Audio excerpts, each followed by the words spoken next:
గత ప్రభుత్వం చేసిన ఆర్థిక విధ్వంసం కారణంగా కొన్ని పథకాలు అమల్లో ఆలస్యం అవుతున్నాయని మంత్రి పొన్నం ప్రభాకర్ తెలిపారు. సిద్దిపేట జిల్లా హుస్నాబాద్లో శ్రీ రేణుకా ఎల్లమ్మను మంత్రి దర్శించుకుని ప్రత్యేక పూజలు నిర్వహించారు. ఈ సందర్భంగా మంత్రి మాట్లాడుతూ శాసనసభ ఎన్నికలు పూర్తయి సంవత్సరం గడిచిందని, నేటి నుంచి ఈ నెల 9వ తారీఖు వరకు తెలంగాణ రాష్ట్రంలోని అన్ని దేవాలయాలు, చర్చిలు, మసీదుల్లో తెలంగాణ ప్రజలను ప్రభుత్వాన్ని ఆశీర్వాదించాలని కోరుతూ ప్రత్యేక పూజలు చేస్తానన్నారు. ఎడమ కుడి కాల్వల ద్వారా గౌరవెల్లి ప్రాజెక్టు పూర్తి చేసి త్వరలో 160 గ్రామాలకు సాగునీరు అందించే ప్రయత్నం చేస్తామన్నారు. హుస్నాబాద్ నియోజకవర్గంలో 2 లక్షలకు పైగా పంట రుణం మాఫీ కాని రైతులు తన కార్యాలయంలో సమాచారం ఇస్తే మాఫీ చేసే బాధ్యత తనదన్నారు. గత ప్రభుత్వం ₹1,00,000 రుణమాఫీ చేయడానికి 5 సంవత్సరాల సమయం పట్టిందని, తమ ప్రభుత్వం సంవత్సరంలో 2 లక్షల రుణమాఫీ చేసిందన్నారు. ఎన్ని ఇబ్బందులు ఉన్నా కూడా అన్ని పథకాలు అమలు చేస్తామని పేర్కొన్నారు. స్థానిక సంస్థల ఎన్నికలకు పోటీ చేసే అభ్యర్థులు సిద్ధంగా ఉండాలన్నారు. ప్రకృతి పరంగా, వికృతి పరంగా ప్రమాద ఘంటికలు మోగితే ప్రజలు అప్రమత్తంగా ఉండాలని ప్రభుత్వం కూడా అధికార యంత్రాంగాన్ని అప్రమత్తం చేస్తుందన్నారు. ఈ కార్యక్రమంలో సిద్దిపేట జిల్లా గ్రంథాలయం chairman Kedam Lingamurthy, single window chairman Bolisetti Shivaiah, Congress party municipal floor leader Chittari Padma, Ravinder, market committee chairman Kandi Tirupati Reddy, market committee vice chairman Bankachandu, ward కౌన్సిలర్లు Punna Lavanya Sathi, Puthari Srinivas, market committee director Bikka Naik, మాజీ సర్పంచ్ ముత్యాల సంజీవ్ రెడ్డి, కాంగ్రెస్ నాయకులు, కార్యకర్తలు తదితరులు పాల్గొన్నారు.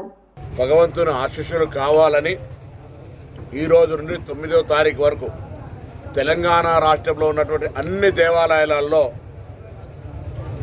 తెలంగాణ ప్రభుత్వాన్ని ఆశీర్వదిస్తూ ప్రజా సంక్షేమం, ప్రజా సమస్యలు, ప్రకృతి సమృద్ధి, వర్షాలు, పాడి పంటలతోటి, నూతన పరిశ్రమల ఏర్పాటుతోటి ఉద్యోగ అవకాశాలు, ఉపాధి అవకాశాలు మెరుగుపడి రాష్ట్ర ప్రజలందరికీ శుభం జరగాలనే ఉద్దేశంతో దేవాదాయ శాఖ పక్షాన తెలంగాణ వ్యాప్తంగా ఈ రోజు నుండి 9వ తారీఖు వరకు దేవాలయాల్లో పూజలు కావచ్చు, మసీదుల్లో ప్రార్థనలు కావచ్చు, చర్చిల్లో ప్రార్థనలు కావచ్చు, గురుద్వారాల్లో ప్రార్థనలు కావచ్చు, అన్ని కార్యక్రమాలు కూడా సర్వే జన సుఖినో భవ, అందరూ బాగుండాలి. అందుకు సమర్థవంతంగా ముఖ్యంగా తెలంగాణ ప్రజాస్వామికంగా పరిపాలింపబడాలి అనే ఆలోచనతో ఈరోజు హుస్నాబాద్ చారిత్రాత్మక ఎల్లమ్మ దేవాలయం లోపల అందరం కలిసి పూజలు నిర్వహించి అందరం బాగుండాలని చెప్పి, ఇది ఈ నియోజకవర్గ ప్రాంత దేవాలయం కాబట్టి హుస్నాబాద్ నియోజకవర్గ ప్రజలందరూ అందరి గోత్రనామాలతో సహా అందరూ బాగుండాలనే విధంగా పూజ సంకల్పం తీసుకొని కుంకుమ పూజ చేయడం జరిగింది. ఈ ప్రాంతం అంతా కొత్త టూరిజం ప్రకారంగా కూడా ఉన్నటువంటి మహాసముద్రం కావచ్చు, ఎల్లమ్మ చెరువు కావచ్చు, లేకపోతే అక్కడ సర్వాయి పాపన కోట కావచ్చు, లేకపోతే ఇక్కడ సింగరాయ జాతర కావచ్చు, లేకపోతే కొత్తకొండకు సంబంధించి కావచ్చు, ఇట్లా కొన్ని అంశాలకు సంబంధించి ఇవన్నీ ఒక ప్రకృతిపరమైనటువంటి క్షేత్రాలు కూడా ఉన్నాయి. వాటిని కూడా టూరిజం ప్రకారంగా అభివృద్ధి చేయాలని, ఇరిగేషన్ గౌరవెల్లి ప్రాజెక్ట్ అయితే that is my pet subject. నాకు రాజకీయంగా ఆ సమస్యను పరిష్కరించడం ద్వారా ఎల్కతుర్తి, భీమదేవరపల్లికి సంబంధించినటువంటి దేవాదుల ద్వారా నీళ్ళు వచ్చేటువంటి, దాని తర్వాత అటు ఎల్కతుర్తిలో అప్పర్ పార్ట్కి సంబంధించినటువంటి కాకతీయ కెనాల్ ద్వారా నీళ్లు తీసుకునేటువంటి ఉన్నది. ఇదేమో అంత గౌరవెల్లి గండిపల్లికి సంబంధించిన 2 కూడా సమన్వయం చేసి ఎడమ కుడి కాలువల ద్వారా మొత్తంగా ప్రాజెక్టును అంతా కూడా నీళ్లతోటి ఈ ప్రాంతం అంతా సస్యశ్యామలం చేసేటువంటి ఆలోచనతో పోతాను. ల్యాండ్ ఎక్వేషన్ జరుగుతుంది. ల్యాండ్ ఎక్వేషన్ కూడా కొంత ఇబ్బంది అయినా అందరు సహకరిస్తూ నేను ఎక్కడ జోక్యం చేసుకోలేదు. పాప మా నాయకత్వం కూడా అన్ని ఈవెన్ ప్రతిపక్షాలు కూడా ధన్యవాదాలు. ఎందుకంటే అక్కడక్కడ చిన్న చిన్న అంశాలు కొంత నష్టం జరుగుతుండొచ్చు, ధరలు పెరిగి ఉండొచ్చు, కానీ కాలువ నిర్మాణానికి అత్యంత ప్రాధాన్యత 10-15 ఏళ్ళుగా వెనుకబడ్డది. ఎత్తైన ప్రాంతం అనే దాని మీద అందరూ సహకరిస్తున్నారు. వాళ్ళందరూ కూడా ఈ సందర్భంగా ధన్యవాదాలు. ఈ సందర్భంలో రేవంత్ రెడ్డి గారి నాయకత్వంలో కొన్ని విప్లవాత్మకమైన నిర్ణయాలు తీసుకుంది రాష్ట్ర స్థాయిలో.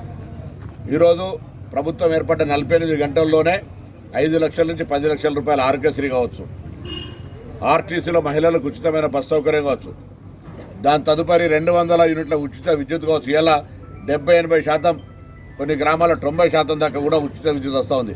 ఇవాళ కూడా హుస్నాబాద్ కేంద్రంగా రాష్ట్రంలో ఎక్కడైనా 200 యూనిట్ల లోపల కాల్చుకొని ఉచితంగా రాలేదంటే వాళ్ళ నివేదిక సంబంధిత అధికారికి ఇవ్వండి, పరిష్కారం కాకపోతే మా బాధ్యత.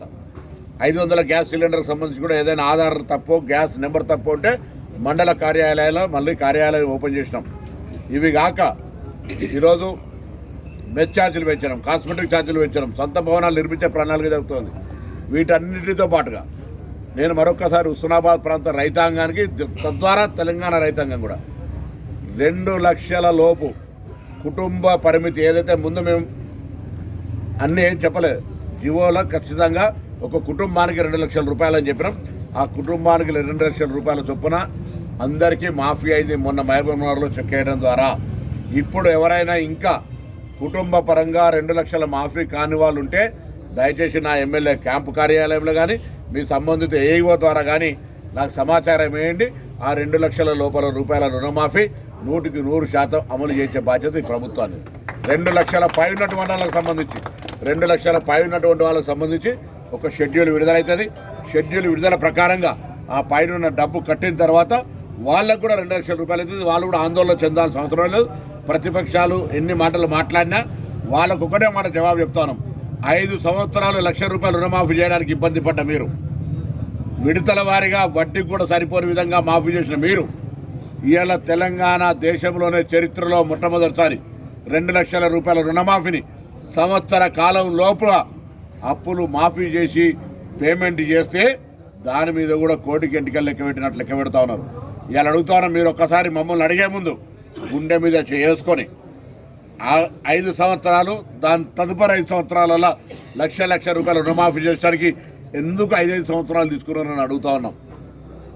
ఇలా మేము మాట ప్రకారంగా మేము ఇచ్చిన గ్యారంటీలో ఇంకొక 2-3 హామీలు ఉన్నాయి.